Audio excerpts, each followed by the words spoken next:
ತಾಲೂಕಿನ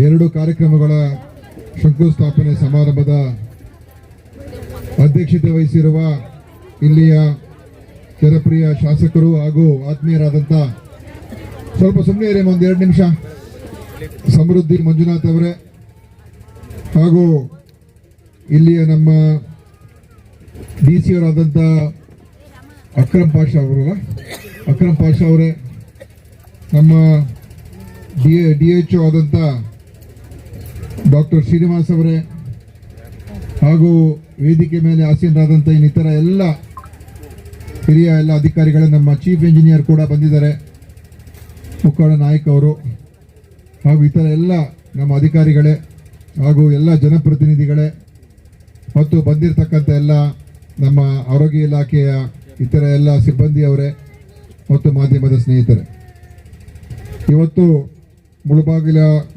ತಾಲೂಕಿನ ಒಂದು ಆರೋಗ್ಯ ಸೇವೆಗಳಿಗೆ ಹೊಸ ವ್ಯವಸ್ಥೆಗಳನ್ನು ನಿರ್ಮಾಣ ಮಾಡ್ತಕ್ಕಂಥದ್ದಕ್ಕೆ ಒಂದು ಒಳ್ಳೆಯ ದಿನ ಅಂತ ಹೇಳಿದ್ರೆ ತಪ್ಪಾಗಲಾರ್ದು. ಒಂದು ಕಡೆ ನಾವು ನಂಗ್ಲಿಯಲ್ಲಿ ಸಮುದಾಯ ಆರೋಗ್ಯ ಕೇಂದ್ರವನ್ನು ಕಟ್ತಕ್ಕಂಥದ್ದಕ್ಕೆ ಶಂಕುಸ್ಥಾಪನೆ ಮಾಡಿದ್ದೀವಿ. ಸುಮಾರು 12.5 ಕೋಟಿ ರೂಪಾಯಿ ವೆಚ್ಚದಲ್ಲಿ, ಇಲ್ಲ ಸಮುದಾಯ ಆರೋಗ್ಯ ಕೇಂದ್ರ 12.5, ಅದೇ 12.5 ಕೋಟಿ ರೂಪಾಯಿ. ಆಮೇಲೆ ಇಲ್ಲಿ 50 ಹಾಸಿಗೆಯ ಮಹಿಳಾ ಮತ್ತು ಮಕ್ಕಳ ಆಸ್ಪತ್ರೆ 20 ಕೋಟಿ ರೂಪಾಯಿ ವೆಚ್ಚದಲ್ಲಿ ಇಲ್ಲಿ ಈಗ ನಾವು ಶಂಕುಸ್ಥಾಪನೆ ಮಾಡಿದ್ವಿ. ಇದು ಎರಡೂ ಕೂಡ ಬಹಳ ಒಂದು ಸಂತೋಷದ ವಿಷಯಗಳು. ಯಾಕಂದರೆ ಮುಳಬಾಗಲಲ್ಲಿ ಹೆಚ್ಚು ಹೆರಿಗೆ ಆಗುವಂಥ ಆಸ್ಪತ್ರೆ ಅದು ಕೋಲಾರ ಡಿಸ್ಟ್ರಿಕ್ಟಲ್ಲಿ ಬಹುಶಃ ಇದೇ ಅತಿ ಹೆಚ್ಚು, ಜಿಲ್ಲಾ ಕೇಂದ್ರ ಬಿಟ್ಟರೆ ಈ ತಾಲೂಕುಗಳ ಪೈಕಿ ಇಲ್ಲಿ ಅತಿ ಹೆಚ್ಚು ಹೆರಿಗೆಗಳಾಗುವಂಥದ್ದು. ಆದ್ದರಿಂದ ಪ್ರತಿ ತಿಂಗಳು ಅಂದಾಜಾಗಿ 140 ಆಗ್ತಾ ಇದೆ ಅಂತ ಹೇಳ್ತಾ ಇದ್ದಾರೆ. ಅಂದರೆ ಖಂಡಿತ ಇದರ ಅವಶ್ಯಕತೆ, ಬೇಡಿಕೆ ಅಂತೂ ಇತ್ತು. ಇವತ್ತು ಅದಕ್ಕೆ ನಮ್ಮ ಇಲಾಖೆಯಿಂದ, ಯಾಕಂದರೆ ಹೋದ ಸಲ ಬಂದಾಗಲೂ ಕೂಡ ನಮ್ಮ ಮಂಜುನಾಥ್ ಅವರು ಹೇಳಿದರು, ಈ ಥರ ಎಲ್ಲ ನಮ್ಮ ಅನೇಕ ಸ್ನೇಹಿತರೆಲ್ಲರೂ ಕೂಡ ಇದಾಗಲೇಬೇಕು ಅಂತ ಹೇಳಿದರು. ಆಮೇಲೆ ಆ ಟೆಂಡರ್ ಪ್ರೊಸೆಸ್ ಎಲ್ಲ ಕಂಪ್ಲೀಟ್ ಮಾಡಿ ಈಗ ಕಾಂಟ್ರಾಕ್ಟ್ ಕೂಡ ಅವಾರ್ಡ್ ಆಗಿದೆ. ಆಮೇಲೆ ಕಾಮಗಾರಿ ಇವತ್ತೇನು ಪೂಜೆ ನಾವು ಮಾಡಿದ್ದೇವೆ, ಈ ಪೂಜೆ ಅಂತ ಹೇಳಿದ್ರೆ ನಾಳೆ ಶನಿವಾರ ಭಾನುವಾರ ಸೋಮವಾರದೊಳಗೆ ಕೆಲಸ ಶುರು ಆಗಲೇಬೇಕು. ಯಾರಪ್ಪ ಕಾಂಟ್ರಾಕ್ಟ್ರು ಸೋಮವಾರದಿಂದ ವರ್ಕ್ ಸ್ಟಾರ್ಟ್ ಆಗಿಬಿಡ್ಬೇಕು. ಈಗಾಗಲೇ ಏನೋ ಶುರು ಮಾಡಿದ್ದಾರೆ, ಎಲ್ಲ ಲೆವೆಲಿಂಗ್ ಮಾಡ್ತಾ ಇದ್ದಾರೆ ಅಲ್ವಾ? ಯಾರು ಮಾಡ್ತಾ ಇರೋದು? ಬ್ಯಾಕ್ ಸೈಡ್ ಮಾಡ್ತಾ ಇದ್ದಾರೆ. ಅದರಿಂದ ಕೆಲಸ ಈಗ ಶುರು ಆದರೆ ಇನ್ನು ಮುಗಿಯೋವರೆಗೂ ನಿಲ್ಬಾರ್ದು. ಅದು ನಮಗೆ ಈ ಎರಡು ಕೂಡ ಒಂದು ವರ್ಷದಲ್ಲಿ ಎರಡನ್ನು ಕೂಡ ಮುಗಿಸಿ ನಾವು ಮತ್ತೊಮ್ಮೆ ಬಂದು ಉದ್ಘಾಟನೆ ಮಾಡ್ಬಿಟ್ಟು ಹೋಗ್ಬೇಕು. ಆ ರೀತಿಯಾಗಿ ಆಗಬೇಕು. ಸುಮ್ಮನೆ ಆಮೇಲೆ 3 ವರ್ಷ 4 ವರ್ಷ ತಗೊಳ್ಳೋದು ಹಂಗೆಲ್ಲ ಆಗಬಾರ್ದು. ಇದೆಲ್ಲ ಕೆಲಸ, ಯಾಕಂದರೆ ಈತ ಒಂದು ಒಳ್ಳೆಯ ಒಂದು ಗುಣಮಟ್ಟದ ಮತ್ತು ಸರಿಯಾದ ಸಮಯಕ್ಕೆ ಮುಕ್ತಾಯ ಮಾಡುವಂಥದ್ದು ಅದು ಭಾಳ ಅಗತ್ಯ ಅಂತ ಹೇಳಿ, ಆ ರೀತಿಯಾಗಿ ನಮ್ಮ ಗುತ್ತಿಗೆದಾರರು ಮತ್ತು ನಮ್ಮ ಇಂಜಿನಿಯರ್ಗಳು ಎಲ್ಲ ನೋಡಿಕೊಂಡು ಅದನ್ನು ಸರಿಯಾದ ರೀತಿಯಲ್ಲಿ ಕಟ್ಟಬೇಕು ಅಂತ ನಾನು ಹೇಳೋದಕ್ಕೆ ಬಯಸಿ, ಈಗ ಏನಾಗಿದೆ ಅಂತ ಹೇಳಿದ್ರೆ ಸ್ವಲ್ಪ ಇದಕ್ಕೆ ನಮ್ಮ ಎಸ್ಟಿಮೇಟಲ್ಲಿ ಇದಕ್ಕೆ ಕ್ವಾರ್ಟರ್ಸು ಮತ್ತು ಬೇರೆ ಎಲ್ಲ ಇತ್ತು. ಆದರೆ ಇಲ್ಲಿಯ ಒಂದು ಲೆವೆಲಿಂಗ್ ಮಾಡ್ಕೊಳ್ಳೋದಕ್ಕೋಸ್ಕರ ಅದಕ್ಕೆ ಸ್ವಲ್ಪ ಇದಕ್ಕೆ ಪೂರ್ವ ಸಿದ್ಧತೆಗಳು ಹೆಚ್ಚಿಗೆ ಹಣ ಬೇಕಾಗಿತ್ತು. ಅದರಿಂದ ಆ ಕ್ವಾರ್ಟರ್ಸು ಮತ್ತು ಇತರ ಸ್ವಲ್ಪ ಬೇಕಾಗಿರ್ತಕ್ಕಂಥದ್ದನ್ನು ನಾವು ಮಾಡೋಕ್ಕೆ ಆಗ್ತಾ ಇಲ್ಲ ಈಗ, ಯಾಕಂದರೆ ಸ್ವಲ್ಪ ದುಡ್ಡು ಶಾರ್ಟೇಜ್ ಆಯಿತು. ಅದಕ್ಕೆ ಸದ್ಯಕ್ಕೆ ನಾವು ಇದನ್ನು ಮಾಡಿ ನಮ್ಮ ಚೀಫ್ ಇಂಜಿನಿಯರ್ಗೆ ಹೇಳಿದ್ದೀನಿ, ನಾವು ಮುಂದೆ ಯಾವುದಾದ್ರೂ ಕೆಲವು ಗ್ರಾಂಟ್ಸನ್ನು ಕೊಡುವ ಸಂದರ್ಭದಲ್ಲಿ ಈ ಕ್ವಾರ್ಟರ್ಸನ್ನು ಕೂಡ ಕಟ್ಸ್ಕೊಡೋದಕ್ಕೆ, ಅದನ್ನು ಸೇರಿಸ್ಕೊಳ್ಳೋದಕ್ಕೆ ನೀವು ಅದನ್ನು ಪಟ್ಟಿಲಿ ಇಟ್ಕೊಂಡಿರಿ. ನಮ್ಮ ಹತ್ರ ಬೇರೆ ಅನುದಾನಗಳು ಬಂದಾಗ ಅವಾಗ ಇದನ್ನು ಕೂಡ ಸೇರಿಸಿ ಏನು ಸ್ಟಾಫ್ ಕ್ವಾರ್ಟರ್ಸು, ನರ್ಸ್ ಕ್ವಾರ್ಟರ್ಸು ಇದೆಲ್ಲ ಕೂಡ ನಿರ್ಮಾಣ ಮಾಡ್ತಕ್ಕಂಥದ್ದಕ್ಕೆ ನಾವು ಮಾಡೋಣ. ಇಲ್ಲದೆ ಯಾಕಂತ ಹೇಳಿದ್ರೆ ಇಷ್ಟು ಸ್ವಲ್ಪ ಇದು ಊರಿನ ಹೊರಗಡೆ ಇದೆ. ಸೊ ಕ್ವಾರ್ಟರ್ಸ್ ಇಲ್ಲಿ ಇದ್ಬಿಟ್ಟು ಅದರಲ್ಲೂ ಕೂಡ ಈ ಗೈನಕಾಲಜಿಸ್ಟ್ಗಳು ಮತ್ತು ಅನೆಸ್ಥೆಸಿಸ್ಟು, ಪೀಡಿಯಾಟ್ರಿಷನ್ನು ಇವರೆಲ್ಲ ಒಂದೊಂದ್ಸಲ, ಯಾಕಂದರೆ ಹೆರಿಗೆ ಯಾವಾಗ ಆಗುತ್ತೆ ನಮ್ಗೆ ಹೇಳೋಕ್ಕಾಗಲ್ಲ. ರಾತ್ರಿ ಹೊತ್ತು ಬರ್ತಾರೆ, ಬೆಳಗಿನ ಜಾವನು ಬರ್ತಾರೆ, ಯಾವಾಗಾದ್ರೂ ಬರ್ಬೋದು. ಡಾಕ್ಟ್ರು ದೂರ ಇದ್ದರೆ ಬರೋಷ್ಟೊತ್ತಿಗೆ ತಡ ಆಗ್ತದೆ ಅಥವಾ ಬರೋಕ್ಕೆ ಆಗದೆ ಇರ್ಬೋದು. ಆ ಥರ ಪರಿಸ್ಥಿತಿಗಿಂತ ಇಲ್ಲೇ ಇದ್ಬಿಟ್ರೆ ಅವಾಗ ಒಂದು ಧೈರ್ಯ ಇರ್ತದೆ. ಡಾಕ್ಟರ್ ಇದ್ದಾರೆ ಅಂತ ಹೇಳಿದ್ರೆ ಆಸ್ಪತ್ರೆಗೆ ಬಂದ್ಬಿಡ್ತಾರೆ ಜನ. ಆ ಧೈರ್ಯ ಇರುವಂಥ ವ್ಯವಸ್ಥೆಯನ್ನು ನಿರ್ಮಾಣ ಮಾಡಬೇಕಾದ್ರೆ ಖಂಡಿತವಾಗಿ ಅವಾಗ ಕ್ವಾರ್ಟರ್ಸ್ ಬೇಕೇ ಬೇಕಾಗ್ತದೆ. ಅದನ್ನು ಸುಮಾರು 3,82,00,000 ರೂಪಾಯಿಗೆ ಅಧಿಕ ಗ್ರಾಂಟನ್ನು ಕೇಳಿದ್ದಾರೆ. 4 ಕೋಟಿ ರೂಪಾಯಿ ಅಡಿಷನಲ್ ಆಗಿ ಕೇಳಿದ್ದಾರೆ.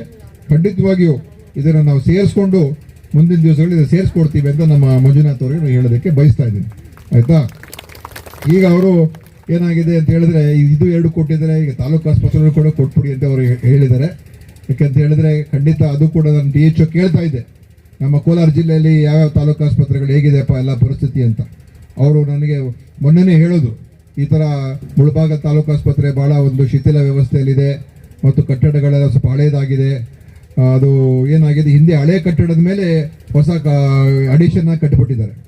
ಅದೇ ಪ್ರಕಾರ ಮಾಲೂರಿನಲ್ಲೂ ಕೂಡ ಅದೇ ಸಮಸ್ಯೆ, ಅಲ್ಲೂ ತಾಲೂಕು ಆಸ್ಪತ್ರೆ ಸರಿ ಇಲ್ಲ ಅಂತ 2 ತಾಲೂಕು ಆಸ್ಪತ್ರೆಗಳು ಇಲ್ಲಿ ಸರಿ ಇಲ್ಲ ಅಂತ ಹೇಳಿದ್ದಾರೆ.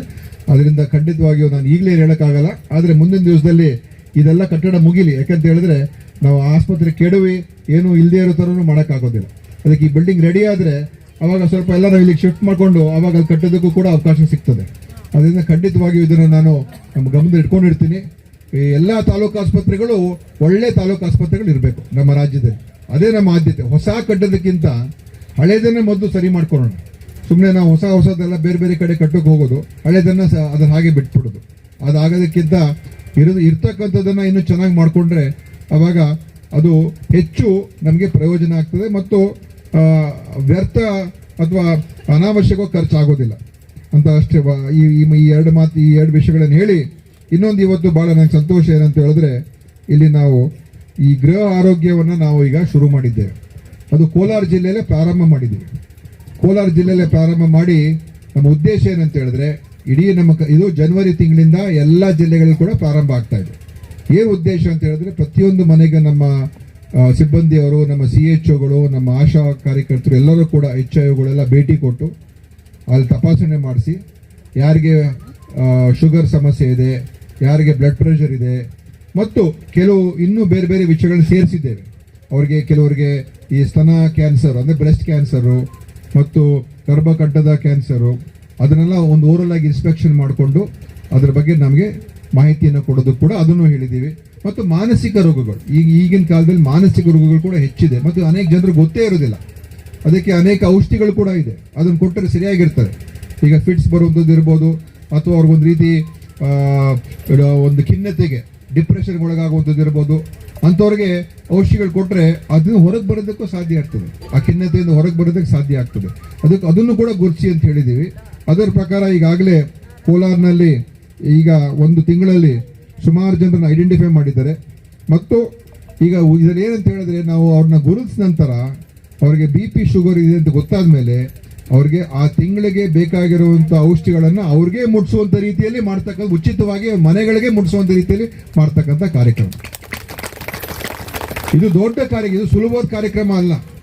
ಯಾಕೆಂದರೆ ಒಂದ್ಸಲ ಚೆಕ್ ಮಾಡಿ ಹೇಳ್ಬಿಡ್ಬೋದು, ನಿಮಗೆ ಶುಗರ್ ಇದೆ, BP ಇದೆ ಹೇಳ್ಬಿಟ್ಟು ಕಳಿಸ್ಬಿಡ್ಬೋದು. ಆದರೆ ನಮ್ಮ ಉದ್ದೇಶ ಅಷ್ಟೊಂದೇ ಇಲ್ಲ, ತಿಳ್ಕೊಂಡ ನಂತರ ಅವ್ರಿಗೆ ಔಷಧಿಗಳು ತಗೋಬೇಕು. ಯಾಕೆ ಅಂತ ಹೇಳಿದ್ರೆ ಅನೇಕ ರೋಗಗಳು ಬರ್ತಾ ಇರುವಂಥದ್ದು, ಅದು ನಮ್ಮ ಕಿಡ್ನಿ ಸಮಸ್ಯೆ ಇರ್ಬೋದು, ನಮ್ಮ ಹಾರ್ಟ್ ಅಟ್ಯಾಕ್ ಆಗ್ತಾ ಇರುವಂಥ ಸಮಸ್ಯೆ ಇರ್ಬೋದು, ಸ್ಟ್ರೋಕ್ ಪಾರ್ಶ್ವವಾಯು ಆಗುವಂಥ ಸಮಸ್ಯೆ ಇರ್ಬೋದು, ಕ್ಯಾನ್ಸರ್ಗಳು ಎಲ್ಲ ಬರ್ತಾ ಇರುವಂಥ ಮೂಲ ಕಾರಣ ನಿಮಗೆ ಶುಗರು ಮತ್ತು BP ಕಂಟ್ರೋಲ್ ಮಾಡದೆ ಹೋದರೆ ಅದು ಬರುವಂಥದ್ದು. ಅದನ್ನು ಕಂಟ್ರೋಲ್ ಇಟ್ಕೊಂಡ್ರೆ ನಾವು ಅನೇಕ ರೋಗಗಳನ್ನು ನಾವು ತಡೆ ಹಿಡಿಯೋದಕ್ಕೆ ಸಾಧ್ಯ ಆಗ್ತದೆ, ಅದು ಬರದೇ ಇರೋ ಥರ ನೋಡ್ಕೊಳ್ಳೋಕೆ ಸಾಧ್ಯ ಆಗ್ತದೆ. ಈಗ ಅನೇಕ ಜನರಿಗೆ ಗೊತ್ತೇ ಇರೋದಿಲ್ಲ ಅವ್ರಿಗೆ BP ಶುಗರ್ ಇದೆ ಅಂತ, ಅವ್ರು ಟೆಸ್ಟೇ ಮಾಡಿಸ್ಕೊಳ್ಳೋದಿಲ್ಲ. ಯಾರಿಗೆ ಟೆಸ್ಟ್ ಮಾಡ್ಕೊಳ್ಳೋಕೆ ಇಷ್ಟ, ಯಾಕಪ್ಪ ಟೆಸ್ಟ್ ಮಾಡ್ಕೋಬೇಕು, ನಮ್ಗೆ ಗೊತ್ತಾಗೋದೇ ಬೇಡ ಅಂತ ಜನರಿಗೆ. ಸುಮ್ಮನೆ ನಮ್ಮ ನಾವು ನೆಮ್ಮದಿಯಿಂದ ಇದ್ಬಿಡೋಣ, ಯಾಕಂದರೆ ಗೊತ್ತಾಗ್ಬಿಟ್ರೆ ಸುಮ್ಮನೆ ಇನ್ನೊಂದು ಟೆನ್ಷನ್ ಅಂತ. ಆದರೆ ಅದರಿಂದ ಎಫೆಕ್ಟ್ ಏನಾಗುತ್ತೆ ಅಂತ ಹೇಳಿದ್ರೆ, ಅದನ್ನು ನಾವು ಹಾಗೆ ಬಿಟ್ಬಿಟ್ರೆ ನಮಗೆ ಯಾವುದೋ ಕಾಯಿಲೆ ರೋಗಗಳು ಬಂದು ಹೊರೆ, ಒಂದು ಕಡೆ ಆರ್ಥಿಕ ಹೊರೆ, ಇನ್ನೊಂದು ಕಡೆ ಕುಟುಂಬದ ಮೇಲೆ ಹೊರೆ, ಮತ್ತು ನೀವು ಸಂಪಾದನೆ ಆರ್ಥಿಕ ನೀವು ಏನು ಸಂಪಾದನೆ ಮಾಡ್ತಾ ಇದ್ದೀರಾ ಅದು ಕೂಡ ಮಾಡೋಕ್ಕೆ ಸರಿಯಾಗಿ ಆಗೋದಿಲ್ಲ. ಎಲ್ಲ ರೀತಿ ಸಮಸ್ಯೆಗಳು ಬಂದ್ಬಿಡ್ತದೆ. ಆಮೇಲೆ ರೋಗಕ್ಕೂ ಕೂಡ ಗುಣಪಡಿಸೋದು ಕೂಡ ಕಷ್ಟ ಆಗೋಗ್ತದೆ. ಆ ಕಾರಣದಿಂದನೇ ಇದು ಇವತ್ತು ದೀರ್ಘಕಾಲದ ಒಂದು ಯೋಜನೆ ಇದು. ಅಂದರೆ ನಮ್ಮ ಹೀಗೆ ನಾವು ಸರಿಯಾದ ರೀತಿಯಲ್ಲಿ ಮಾಡಿದ್ರೆ ಒಂದು 20% ಆದರೂ ನಾವು ಕಮ್ಮಿ ಮಾಡೋದಕ್ಕೆ ಸಾಧ್ಯ ಆಗ್ತದೆ. ಕಿಡ್ನಿ ಡಯಾಲಿಸಿಸ್ ಹೋಗುವಂಥದ್ದು, ಹಾರ್ಟ್ ಅಟ್ಯಾಕ್ ಆಗುವಂಥದ್ದು, ಬೇರೆ ಬೇರೆ ಸ್ಟ್ರೋಕ್ ಆಗುವಂಥದ್ದು, ಅನೇಕ ರೋಗಗಳನ್ನ ಕಂಟ್ರೋಲ್ ಮಾಡ್ಕೊಳ್ಳೋದಕ್ಕೆ ಇದು ನಮ್ಮ ಒಂದು ಇಡೀ ರಾಜ್ಯದ ನಮ್ಮ ಉದ್ದೇಶ. ಯಾರಿಗೆ ಬಂದಿದ್ರೆ ಅವ್ರಿಗೆ ನಾವು ಫ್ರೀಯಾಗಿ ಮೆಡಿಸಿನ್ ಕೊಡ್ತಕ್ಕಂಥ ಒಂದು, ಇಡೀ ದೇಶದಲ್ಲೇ ಯಾರು ಈ ಥರ ನಾವು ಮಾಡಿಲ್ಲ, ಅದು ಕರ್ನಾಟಕ ಇವತ್ತು ಮಾಡೋದಕ್ಕೆ ಕೊಟ್ಟಿದೆ. ಅದಕ್ಕೆ ನಮ್ಮ ಇಲಾಖೆಯವರು ಕೂಡ ಕೈ ಜೋಡಿಸ್ಬೇಕು, ಸಪೋರ್ಟ್ ಮಾಡಬೇಕು. ನಮ್ಮೆಲ್ಲ ಪಂಚಾಯತಿ ವ್ಯವಸ್ಥೆ, ನಮ್ಮ ಸ್ಥಳೀಯ ಸಂಸ್ಥೆಗಳು, ನಮ್ಮ ಜಿಲ್ಲಾಡಳಿತ ಎಲ್ಲ ಇದಕ್ಕೆ ಸ್ವಲ್ಪ ಗಮನ ಇಟ್ಕೋಬೇಕು. ಯಾಕಂದ್ರೆ ಇದರ ಅವಾಗ ಮಾನಿಟರ್ ಮಾಡ್ತಾ ಇರಬೇಕಾಗ್ತದೆ, ಪರಿಶೀಲನೆ ಮಾಡಬೇಕಾಗ್ತದೆ. ಹೀಗಾಗಿ ನೋಡಿ ಅನೇಕ ಜನರಿಗೆ ಈಗ ಓರಲ್ ಕ್ಯಾನ್ಸರ್ ಇದೆ, ಬಾಯಿ ಕ್ಯಾನ್ಸರ್ ಇರೋದ್ ಬಗ್ಗೆ ಗೊತ್ತಾಗಿದೆ, ಅಂದ್ರೆ ಅನುಮಾನ ಬಂದಿದೆ. ಅನೇಕ ಜನರಿಗೆ ಇವತ್ತು ಸ್ತನ ಕ್ಯಾನ್ಸರ್ ಬಗ್ಗೆ ಅನುಮಾನ ಬಂದಿದೆ. ಅನೇಕ ಜನರಿಗೆ ಅವ್ರಿಗೆ ಈ ಸರ್ವೈಕಲ್ ಕ್ಯಾನ್ಸರ್ ಇದೆ ಅಂತ ಅನುಮಾನ ಬಂದಿದೆ.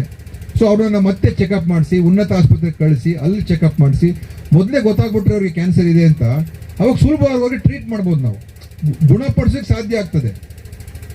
ನಾವು ಹಾಗೆ ಬಿಟ್ಬಿಟ್ರೆ ಯಾವಾಗ ಒಂದು ದಿವಸ ನಮ್ಗೆ ಗೊತ್ತಾದಾಗ ಅಷ್ಟೊತ್ತಿಗೆ ಬಹಳ ತಡ ಆಗೋಗ್ತದೆ. ನೀವು ಕ್ಯಾನ್ಸರ್ನ ನೀವು ಏನು ಮಾಡೋಕ್ಕಾಗೋದಿಲ್ಲ, ಅಥವಾ ಸಿಕ್ಕಾಬಟ್ಟೆ ಖರ್ಚು ಮಾಡಬೇಕು, ಎಲ್ಲೆಲ್ಲೋ ಓಡಾಡಬೇಕು, ದೊಡ್ಡ ಸಮಸ್ಯೆ.